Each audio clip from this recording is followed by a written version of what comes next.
नासिक से खबर। शिवसेना उद्धव बालासाहेब ठाकरे के नेता और सांसद संजय राउत ने पत्रकारों से बात करते हुए बड़ा बयान दिया। उन्होंने कहा कि शिवसेना सिर्फ ठाकरे परिवार की ही हो सकती है। जहां ठाकरे है वहीं असली शिवसेना है, बाकी सभी गद्दार है। उन्होंने पार्टी तोड़ने वाले को चेतावनी देते हुए कहा कि उनसे सावधान रहे। अगर कोई वापस आना चाहता है तो मनोज श्री के दरवाजे खुले हैं, वहां आकर पछतावा करे। संजय राउत ने यह भी कहा है कि शिवसेना एक अनुशासित और ज्वलंत विचारों वाली संगठन है। उन्होंने कहा है कि उनकी पार्टी दिखावटी, नकली और हिंदुत्व वाली नहीं है, बल्कि असली और प्रमुख हिंदुत्व का पालन करती है। हाल ही में थोड़ा संजय राउत ने भागी नेताओं को वापस आने का संकेत देते हुए कहा कि अगर पछतावा हो तो मनोज श्री पर आओ, जिससे महाराष्ट्र की राजनीति में फिर चर्चा तेज हो गई है। वंदे भारत से विजय सोनेवाड की रिपोर्ट। विधान परिषदेत काही अपवाद वगळता महाविकास आघाडीकडे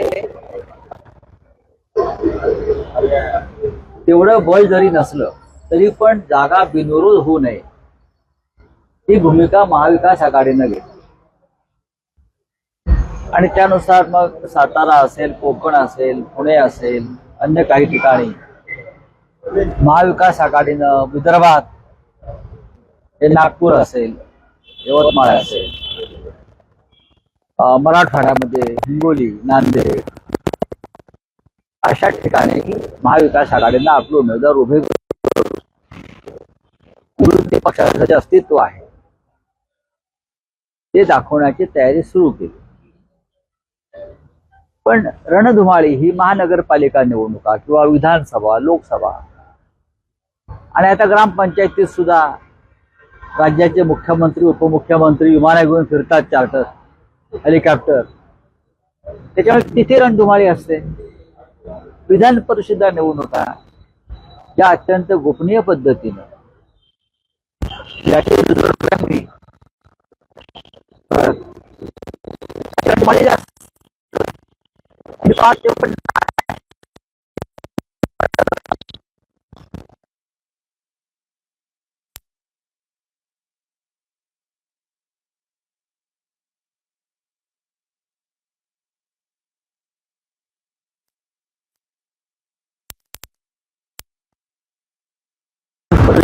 त्या संदर्भात यावेळेला मी सक्रिय नव्हतो, मी नाहीये, दुसऱ्या कामात होतो सगळे।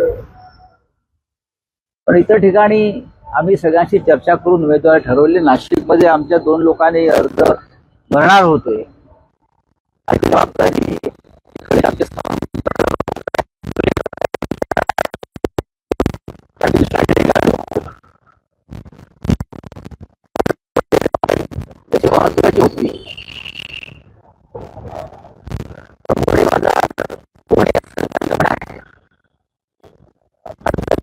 महाराष्ट्रात सुरू झालेला आहे।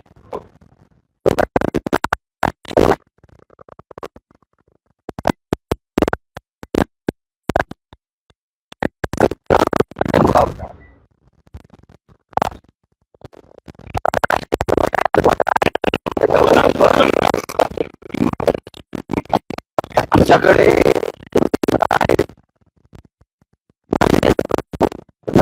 आमच्या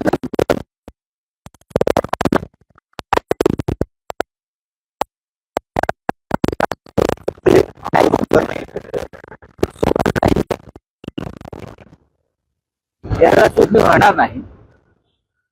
याचं कारण असं की लोक ही निवडणूक एवढी एकतर्फी दिसत होती की कोणी असं फार उत्साहानं पुढे लढण्यासाठी आले नाही। म्हणजे खरं म्हणजे माझ्या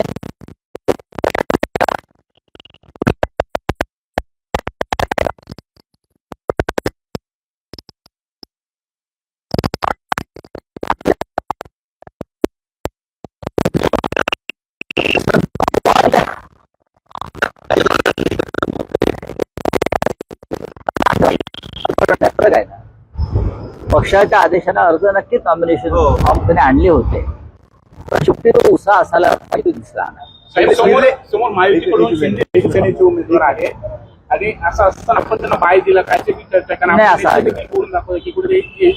मला तसं वाटत नाही। निलंगेकर साहेबांचं काही गणित वाटत नाही। शिंदेच्या सेनेला ही निवडणूक फक्त महाराष्ट्रात बऱ्याच ठिकाणी या निवडणुका आहेत. त्याच्यामुळे यातला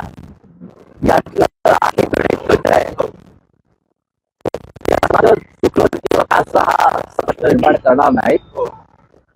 100च्या वर जरी आमच्याकडे मतदान असतं तरी आम्ही हे धाडस केला, एवढंच मी सांगेन. पण बंडखोरी मोठ्या प्रमाणात होती. नाशिक असेल, राज्यात अहो आम्ही निवडणुकीतच नाही तर मी काय बंडखोरी करणार. महायुतीमध्ये बंडखोरी मोठ्या प्रमाणात झाली होती ठिकाणी. नाशिकमध्ये भाजपचेच इथे बंधूंनी उमेदवारी अर्ज भरला. पुण्यामध्ये चांगलं आहे ना, वेगळ्या ठिकाणी बंडखोरी. नगरसेवकांना मतदारांना आर्थिक बळ मिळेल त्याच्यामुळे. आपला उमेदवार जर असता तर महाविकास आघाडीत कोण आपल्या सोबत येते तरी कळत असतं किमान. तुम्ही या विषयाच्या बाहेर पडलं पाहिजे नाशिककरांनी. आता नाही पण आपल्याला अंधारात ठेवून हा सगळा निर्णय झाला असं एक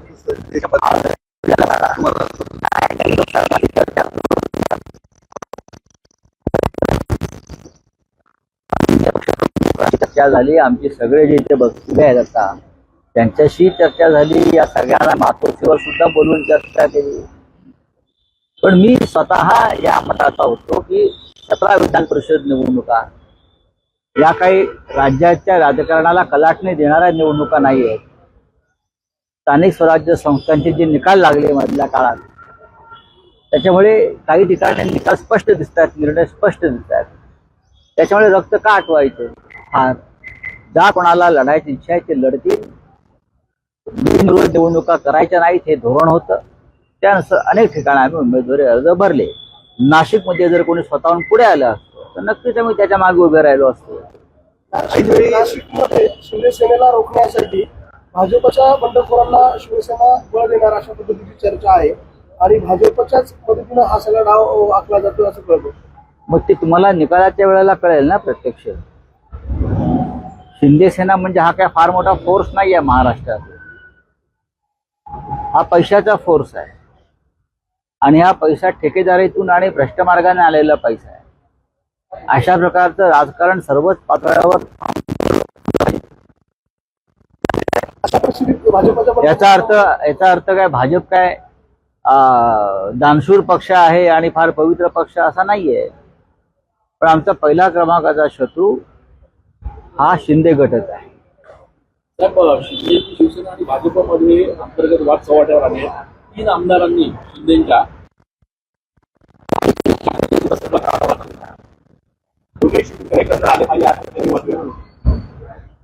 मग मातोश्रीवर या असं मत व्यक्त केलंय ना. मग आम्ही मातोश्रीवर बसलेलो आहोत उद्धव साहेबांच्या नेतृत्वाखाली. मी कालही म्हणालो जर तुम्हाला पश्चाताप झाला असेल तर पश्चाताप व्यक्त करण्याची जागा ही हिंदुहृदय सम्राट शिवसेना प्रमुखांचं निवासस्थान मातोश्री, तिथे या आणि पश्चाताप व्यक्त करा. मग आम्ही चर्चा करू. कशाला निमंत्रण द्यायचं, कशाला निमंत्रण मातोश्रीवर या जे शिवसेनेच्या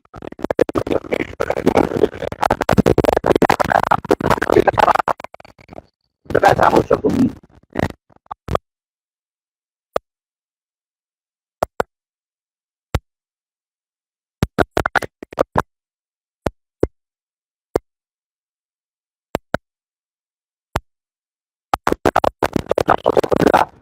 स्वाभिमान गहाण ठेवला, महाराष्ट्राचं नुकसान केलं. बाळासाहेब ठाकरेंच्या शिवसेनेसमोर अमित शहा यांना ताकद देण्याचा प्रयत्न केला. याचा पश्चाताप तर सगळ्यांना व्हायलाच पाहिजे.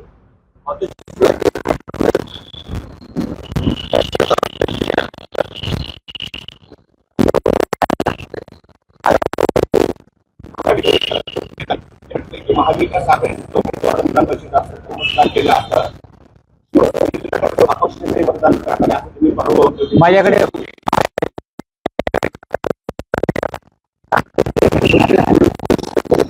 तेच म्हणाला ना, उद्धव ठाकरे आमचे निर्णय घेतील पक्षप्रमुख. तुम्ही फार खोलात का जाताय.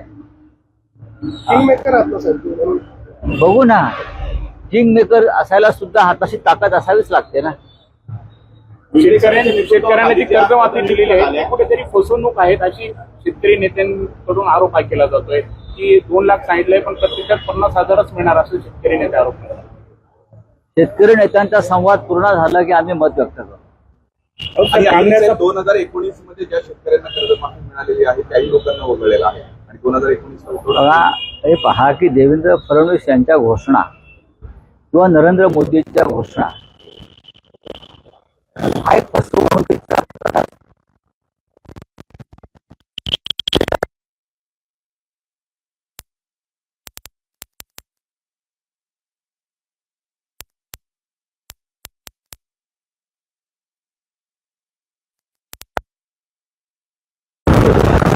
तुम्ही नका फसवणूक.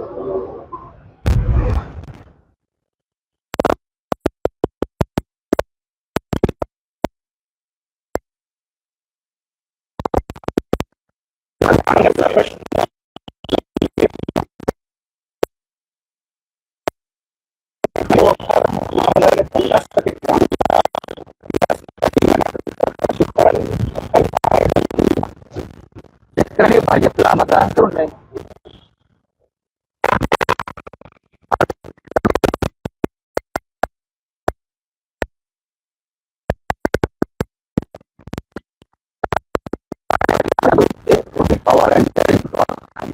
अशा प्रकारे राज्यभर शेतकऱ्यांनी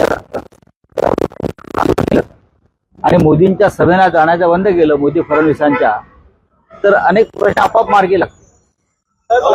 काल आपण दिल्लीमध्ये होता, मेळावा झाला, अनेक खासदारांनी माझ्याशी वारंवार चर्चा केली.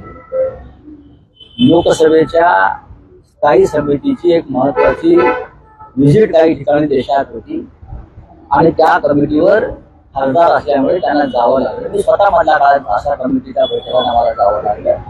त्याच्यामुळे त्यात फार वेगळ्या अर्थाने घेण्याची गरज नाही. तो वेगळा अर्थ चंद्रकांत खैरेंनी घेतला काय? की कुठे जाणार नाही असं मला वाटते, पण त्यांनी आता निर्णय घेऊन त्यांना एक वाटते की दुसऱ्या पक्षाचा किंवा काहीतरी नाही का मला असं तर मी विचार करत नाही. पदाचा निष्काळ आहे, निष्काळाला डावल्याची चर्चा आहे. 2 गट पडल्याचं चित्र समोर येत आहे. वारंवार चुकीचं आहे तुमचं. मी या पक्षाचा नेता आहे, उत्तर महाराष्ट्राचा संपर्क नेता आहे. माझ्या सहीशिवाय कोणती नेमणूक होत नाही. शिवसेनेमध्ये कोणताही गट नाही. गट एकच आहे बाळासाहेब ठाकरेंचा, तो अजूनही चालू आहे. लक्षात घ्या. कोणी स्वतःला या किंवा त्या गटाचा मानत असेल तर त्याने या पक्षात काम करू नये. रोहित पवारांनी जो आरोप केला आहे की एमएलसीच्या एका जागेसाठी 50 कोटी रुपये घेतले जातात, त्याची सहमत आहे. हो, मी सहमत आहे त्याच्याशी. स्थानिक स्वराज्य संस्था हा एक मोठा घोडे बाजार आहे आणि या घोडे बाजारामध्ये सगळ्यांना उतरणं जमत नाही. त्याच्यामुळे अनेक चांगल्या कार्यकर्त्यांना या निवडणुकीपासून लांब राहावं लागतं. आता तुम्हाला नाशिकमध्येच कळेल, नाशिकमध्ये तुम्हाला घोडे बाजार काय आहे तो कळेल.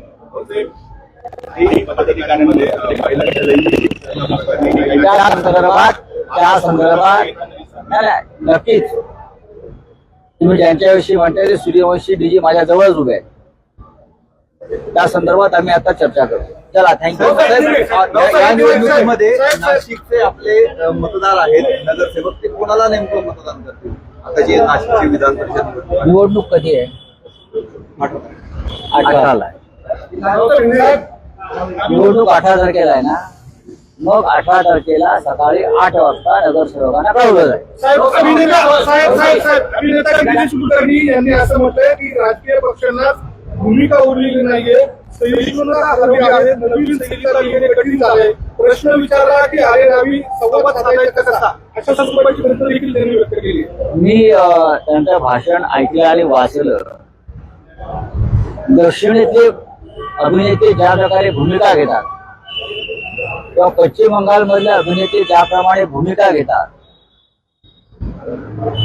किंवा एकेकाळी या देशामध्ये बलराज सहानी, एन के हंगल, नसरुद्दीन शहा अशा अनेक कलावंतांनी घेतलेल्या भूमिका राजकीय आणि सामाजिक या अत्यंत महत्वाच्या आहे. कलावंतांनी निर्भयपणे जर लोकांचं नेतृत्व केलं तर त्यांच्यावर अशा प्रकारे भाषण करण्याची वेळ येणार नाही. दक्षिणेमध्ये अनेक अभिनेत्यांच्या भूमिका घेतल्यामुळे पैसे सत्तेवर आले. ताजं उदाहरण विजय थलप होतं. त्याने ती भूमिका घेतली आणि त्या भूमिकेला लोकांनी पाठिंबा दिला. त्यासाठी संघर्ष करण्याची तयारी पाहिजे. कमल हसन यांनी भूमिका घेतली, त्या राज्यसभेत त्याची भूमिका मांडत असतात. अनेक कलावंत आहेत, शवान आदमी यांनी भूमिका घेतली, जावेद अख्तर भूमिका घेतात. भूमिका ही अत्यंत निर्भयपणे घ्यायची गोष्ट आहे, चर्चेची गोष्ट नाही. आम्ही भूमिका घेतो आणि लढतो, लढावं लागतं त्यासाठी. धन्यवाद. त्यांनी गृह विभाग आणि पोलीस महासंचालकांवर आरोप केलेले आहेत. महिलांना IPS अधिकारी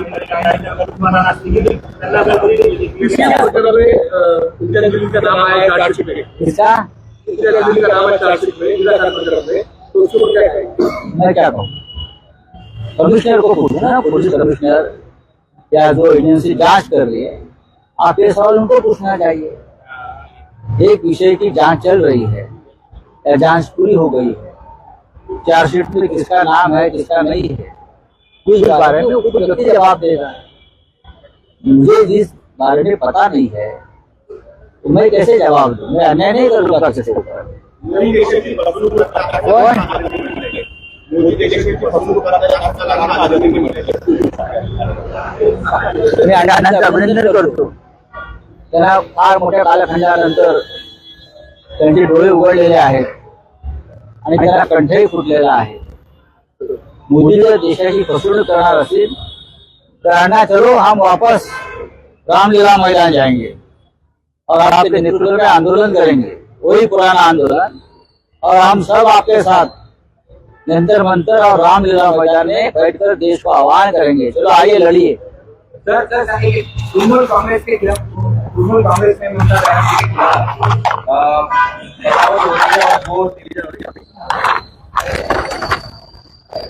जो महाराष्ट्र में हुआ वही तृणमूल के बारे में पश्चिम बंगाल में अमित शाह करने जा रहे हैं. कि उनकी हॉबी है किसी भी राज्य को अस्थिर रखना और मैं सब कुछ खरीद सकता हूँ सत्ता के बल पर, ये दिखाना ये उनकी हॉबी है.